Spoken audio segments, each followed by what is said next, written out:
The movie opens with a young woman named Perfidia, a fierce revolutionary who leads a group called French 75. They are currently positioned at the US-Mexico border, where an immigrant detention center stands under heavy security. Perfidia carefully surveys the entire area, observing every detail before returning to her team and explaining the plan to everyone. She divides them into two groups. The first group will go straight inside and capture the officers, while the second group will focus on freeing the immigrants and getting them out safely. Among them is a man named Pat, an explosives expert. Perfidia approaches him and gives him the most important task.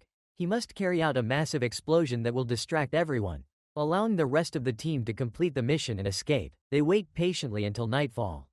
As darkness takes over, the group begins to move in silently, each person carrying out their assigned role. Perfidia makes her way inside and heads directly to Colonel Stephen Locke. Without hesitation, she points a gun at him and orders him to surrender, but she doesn't stop there. She humiliates him, forcing him to follow her in a degrading manner, making sure his authority is completely stripped away. She then brings him outside and locks him up with the rest of the captured soldiers. Before being taken away, Locke looks at her and warns her to remember his face, promising that he will return. At that moment, a powerful explosion goes off, creating chaos everywhere. Using the distraction, the group escapes from the scene. As soon as they get out, Perfidia and Pat share a kiss, revealing their relationship. Their mission doesn't end there. They continue carrying out attacks regularly, targeting different places. Some days they blow up a politician's house, other days a bank. Government locations remain their primary targets, and they successfully carry out one attack after another. However, Perfidia is unaware that Colonel Locke has now started watching her closely. He keeps an eye on her at all times and could capture her whenever he wants, but he chooses not to. Instead, he becomes increasingly drawn to her, watching her with a disturbing fascination. But the moment he discovers her relationship with Pat, his reaction changes completely. The very next day, he captures her inside a building where she has gone to plant a bomb. Holding her at gunpoint, he tells her that he doesn't want to kill or arrest her, on one condition. She must meet him at a motel. If she refuses, he warns her that he will find her again. Perfidia agrees and later meets him at the motel. There, the two become intimate. After some time, Perfidia becomes pregnant. Despite this, she does not stop her violent activities and continues her involvement in attacks and shootings. Eventually, she gives birth to a baby girl. From this point, their lives begin to change. Perfidia notices that things are no longer the same. Pat starts focusing more on their child, while she also finds herself drawn toward the baby. However, she doesn't like this change. She still sees herself as a revolutionary, not a mother. Unable to accept this new reality, she makes a difficult decision. She leaves her child behind and walks away to continue her mission, while Pat stays back and raises their daughter alone. One day, in a supermarket, Locke approaches Pat and asks if he has a child. Pat says yes. Locke then asks her name, and Pat replies, Charlie. Hearing this, Locke reacts strongly and says that the name sounds unusual. Before hinting that he has something important to tell him, Locke casually says that he has a strong liking for black girls, and after saying this, he simply walks away. Hearing this leaves Pat deeply disturbed, as the meaning behind those words begins to trouble him. On the other side, Perfidia is seen with her group as they attempt to rob a bank. However, things quickly go wrong. During the chaos, she is forced to shoot a guard, which creates panic everywhere. Within moments, the police surround the area. Realizing the situation is out of control, the group tries to escape. While fleeing, Perfidia's car crashes into another vehicle, forcing her to run on foot. But she doesn't make it far. Eventually, the police catch her. She is injured, so instead of being taken directly to prison, she is placed in a hospital. There, Locke comes to meet her and offers her a deal. He tells her that she doesn't have to go to jail. He can get her out, but only if she reveals the names of everyone in her group. Meanwhile, Pat is seen struggling with everything that has happened. At that moment, one of his associates named Howard approaches him. He warns Pat that they all need to disappear and change their identities because the police could come after them at any time. He hands Pat a device and explains that everyone in their group will have one. Whenever two members come close to each other, the device will make a sound, and only then should they trust one another. He also gives him a paper containing code words and instructs him to memorize them and then destroy the paper. On the other side, Perfidia gives up information about French 75. Because of this, she is placed under the witness protection program. Pat, meanwhile, takes his daughter and leaves the place, going far away to stay hidden. At the same time, Locke begins eliminating members of French 75 one by one. Anyone connected to the group becomes his target. In the end, he is even rewarded for his actions. After some time, Locke arrives with flowers to meet Perfidia, but when he gets there, he discovers that she has already escaped. Time passes, and 16 years go by. Now we see Pat and Perfidia's daughter, whose name is now Villa. She is practicing karate under her instructor, Sergio. Meanwhile, Pat has changed his identity and now goes by the name Bob Ferguson. He spends most of his time drunk, lost in his own world. On the other side, Howard is still running the French 75 group. However, one day, a man named Avanti captures him and takes him away. Some children witness this and quickly inform others that Howard has been kidnapped, which signals serious danger. Elsewhere, Locke is seen visiting a white supremacist group called the Christmas Adventure Club. These people strongly believe in white superiority and suspect Locke of having had a connection with a black woman in the past, especially since he has always shown a preference for black women. They begin questioning him, but Locke denies ever having any relationship with any woman. At the same time, Howard is being brutally tortured for information, but he refuses to speak. The interrogators then threaten to torture his wife and sister next if he doesn't cooperate. Left with no choice, Howard finally gives them the information they want, the location of baby Charlene. This information eventually reaches Locke. He gathers his men and declares that their next targets are two people, Villa Ferguson and Bob Ferguson. Soon after, he and his entire team arrive in the city. On the other side, we see Villa with her father. She is frustrated with her father because of his strange behavior. He is always drunk and lost in himself. One day, she tells him that she is going to a dance party with her friends, but instead of reacting normally, he behaves rudely with her friends as well. Upset, Villa leaves the house. As soon as she reaches school, the device her father gave her suddenly starts beeping. He had told her that if anyone from French 75 comes near her, the device will react, and only then should she trust that person. In front of her stands a woman named Deandra. She tells Villa that she knows her parents and warns her that danger is coming for them. She urges her to leave immediately. Trusting the signal, Villa goes with her. On the other side, Pat is still drunk when he receives a call from members of French 75. They ask him for a code, but he is so intoxicated that he starts talking nonsense. Realizing the situation, they inform him that Locke is on his way to him and that Villa has already been secured. Now it's his turn to escape. They tell him to meet them at the rendezvous point. Only then does Pat realize how serious the situation is. But there's a problem. He doesn't remember where the rendezvous point is. Before he can figure it out, Locke arrives. He breaks down the door and enters the house. Inside, they discover a secret tunnel, and Pat is already trying to escape through it. Locke's men throw smoke grenades inside, filling the tunnel with thick smoke. Somehow, holding his breath, Pat manages to get out alive, but the smoke badly affects his eyes. He runs straight to a public restroom and washes his eyes. He knows he has to reach the rendezvous point somehow, but he has no idea where it is. His phone is dead, so he uses a public phone to call the secret office of French 75. However, they keep asking for the code, and since he can't remember it, they refuse to give him the location. With no other option, Pat leaves and goes directly to Sergio's place, entering his house so he can charge his phone. Sergio is already aware that something serious is happening in the city. He tells Pat that the police are conducting raids everywhere. Meanwhile, the police begin questioning Villa's friends, asking the same questions repeatedly. Does anyone know Villa, and does she have a phone? Everyone denies knowing anything. At the same time, Sergio and Pat prepare to leave. Sergio asks where Villa is, and Pat tells him that she is safe with members of his old group, the people he used to work with. He also reveals that he was once part of a revolutionary group. Sergio understands this, as he himself runs a local group in the city. Still, Sergio questions how Pat is so sure that Villa is safe and tells him to call her. Pat replies that she doesn't have a phone because he always considered it too risky.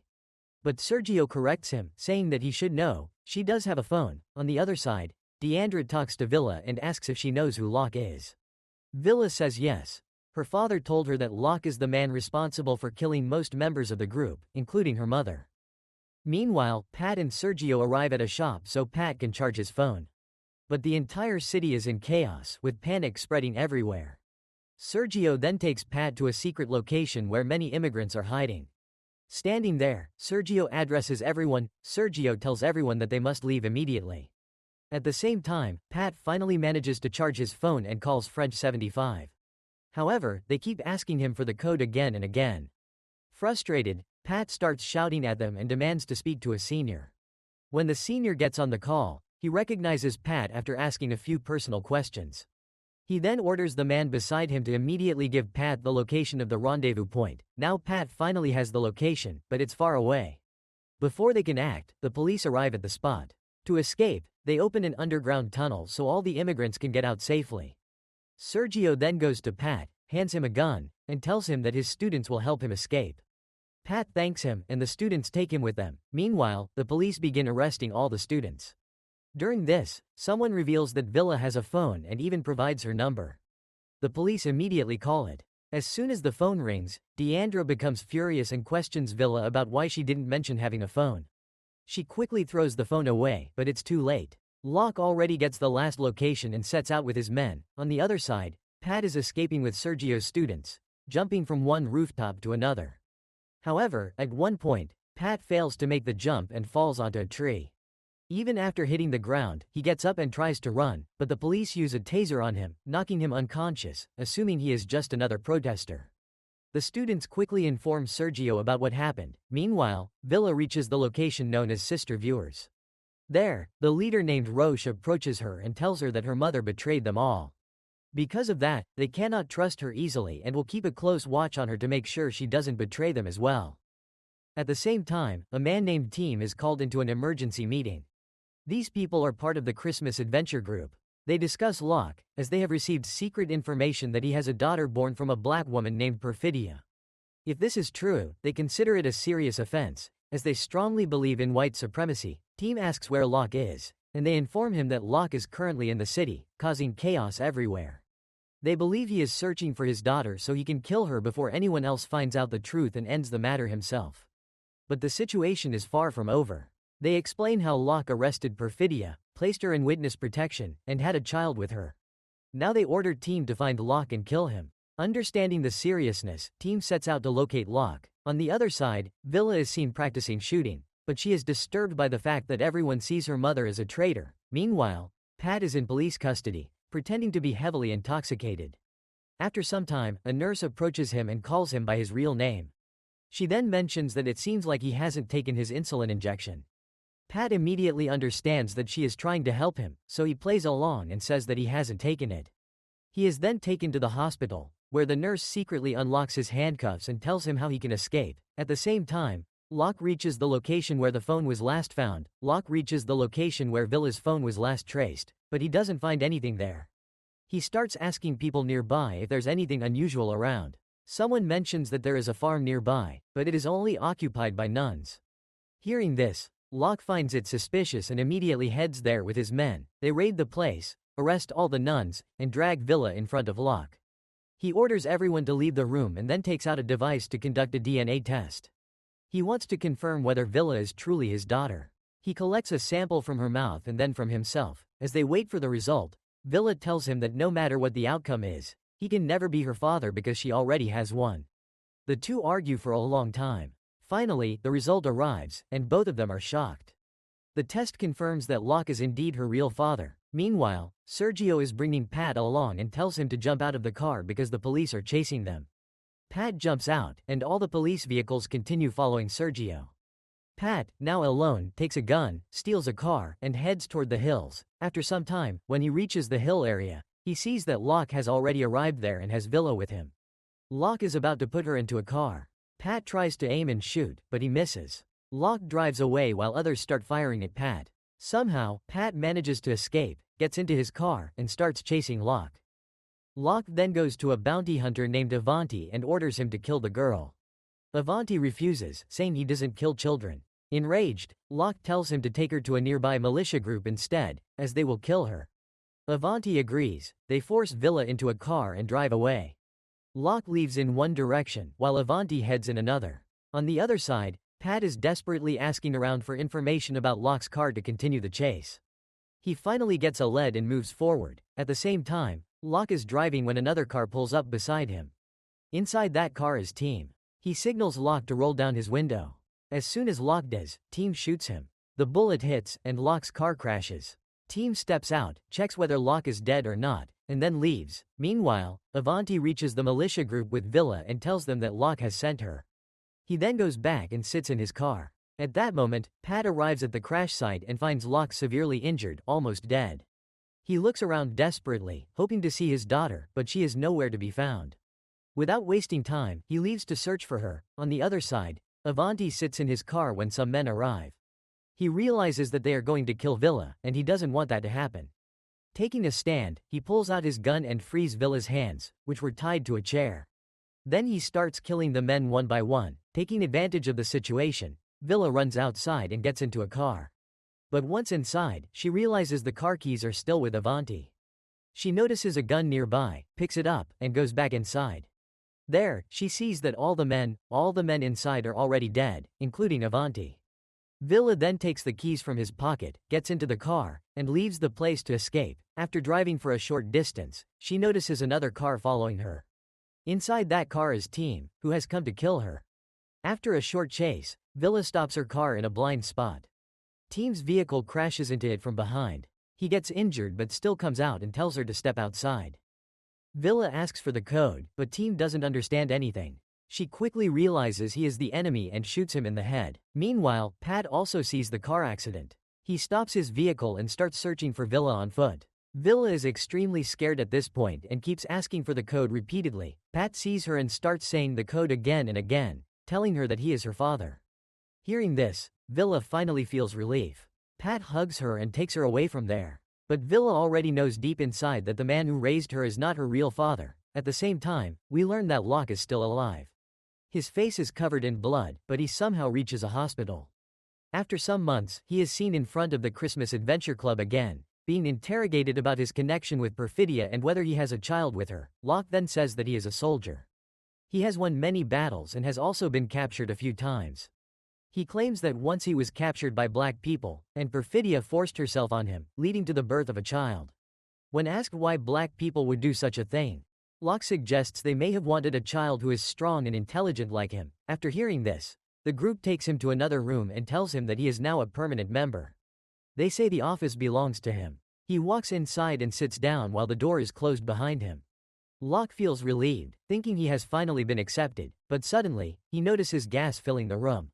It is poisonous gas. Within moments, Locke dies. Later, some men arrive, take his body, and burn it to erase all traces of him. The Christmas Adventure Club already knows the truth.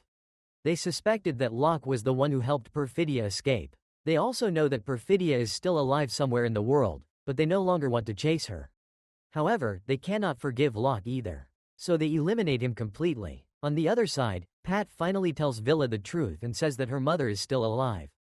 He gives her a letter that Perfidia had written for her. He had been waiting for the right time to give it to her. Villa reads the letter, where Perfidia apologizes for not being able to take care of her.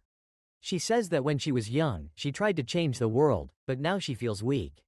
Still, she believes she is trying to make the world a better place, and she promises that one day she will meet her daughter again. After reading the letter, Villa hugs Pat. Sometime later, they now have mobile phones, and Perfidia even teaches Pat how to use one.